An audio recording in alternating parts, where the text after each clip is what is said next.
It's Felicity from GetYourRockOut here with the legendary producer Russ Russell. How are you doing? Splendid, thank you. Fantastic. So, can you give us a bit of an idea on what you're working on at the moment? Because I know you're working with some fantastic bands. Yeah, it's a very exciting year so far, especially at the moment. We've just literally finished recording the Drip Back album on Friday, and we left the studio to come straight here for the weekend because they were playing. Yeah. And I said, yeah, why not? I'll come with you, do the sound. How are you going to cope, you know? Yeah, that's going really well. I've got to go straight back to the studio after this and mix it. I'm also just working with a band from Texas at the moment called Oceans of Slumber, which is absolutely amazing prog, death, a little bit of black, but really, really cool, really cool. That's going to be an amazing album. And just finished writing my own album, which is an amazing new project with Shane Embry from Napalm Death and Dirk from Soilwork.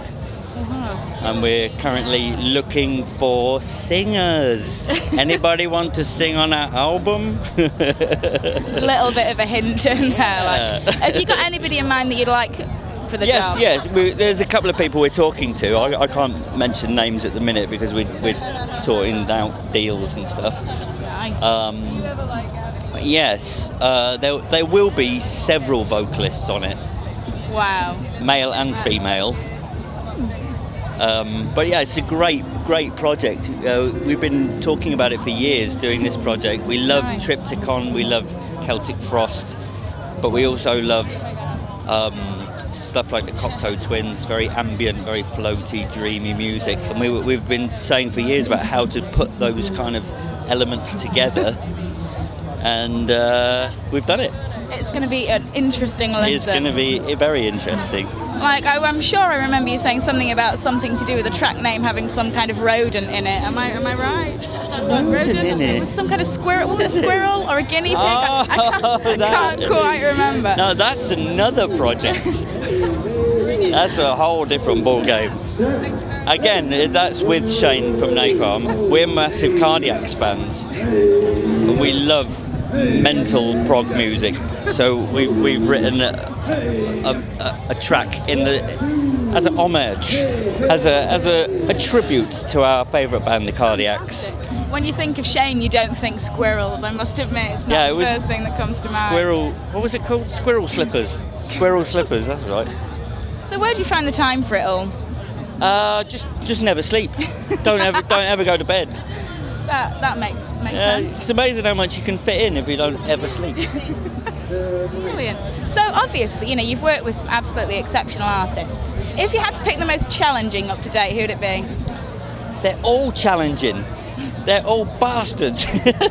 No, not really.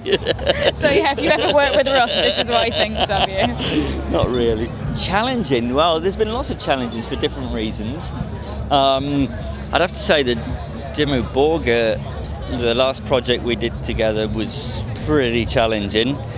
There was the live show in Oslo, recorded for DVD, full orchestra and full choir. I think there was like 100 people on stage, 140 something microphones. That was pretty challenging. Yeah. And they've just done it again at Wacken last weekend. Czech National Orchestra. Yeah. Amazing. But how do you pick and choose which artists that you'll actually work with? Because you must be inundated with requests from people. Yeah, I mean, I find it really hard to turn stuff down. You know, I don't want to disappoint people, but I mean, literally, I could triple book every day of the year. There's so much stuff coming in, so I do have to say no, sorry. You know, and I try and mix it up. You know, obviously it's not all about money. It's not all about certain kinds of music, whatever. It's just whatever takes my fancy, you know. As long as I can balance it out throughout the year, I'll do a few jobs that bring the pennies in, and then lots of stuff that I love, even if I lose money on it, you know. It's a good way to work, really. So what would a band have to do to kind of grab your attention and make you really want to work with them? Buy me a pint.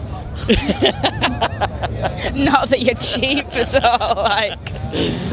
No, I love it when, you know, you really spark off people. People get in with people who are really creative, you know, and as soon as somebody starts talking, you can tell within a minute what kind of person they are. That you get the kind of creative buzz with each other. You start, you know, the passion for music. Okay. That's what it's mostly about. Yeah. When people are really passionate about what they do, that hooks me in straight away. And obviously, you know, you do a lot of the kind of metal kind of side of things. Other stuff, would you be happy to take other stuff on if it was a project you really thought you could kind of get behind? Yeah, I do. I do a lot of other music. I mean, I've got a reputation for the extreme metal, Yeah. but I do a lot of other kinds of music. I work on a lot of electronic music, a lot of acoustic artists. Wow. And do you enjoy that as much as the metal stuff? I enjoy it all because it's diverse, it's different. I get bored if I'm doing the same thing all the time. That makes sense. So if there was anybody that you really wanted to work with more than anyone on earth, who would your kind of, I'd sell my soul to work with this person be? Mastodon. Oh really? Yeah. How come? They are the perfect band in the world. They are every single thing that I love, all rolled up into one band. Wow. Glowing recommendation. Yeah, I used to be in a band some years ago that had kind of similar influences, and I really wanted to push it into that kind of direction. You know, if it had been down to me, we would have ended up sounding like that. Yeah. Unfortunately, the other guys in the band didn't quite see it, so it didn't happen. But they are just the perfect band for me. Fantastic. Well, thank you for taking time out from your busy schedule of drinking to grab 5 minutes with us. And no, really can't wait to hear the stuff you're working on at the moment. And we will hopefully see you at some point soon. Thank you very much. It's been a pleasure.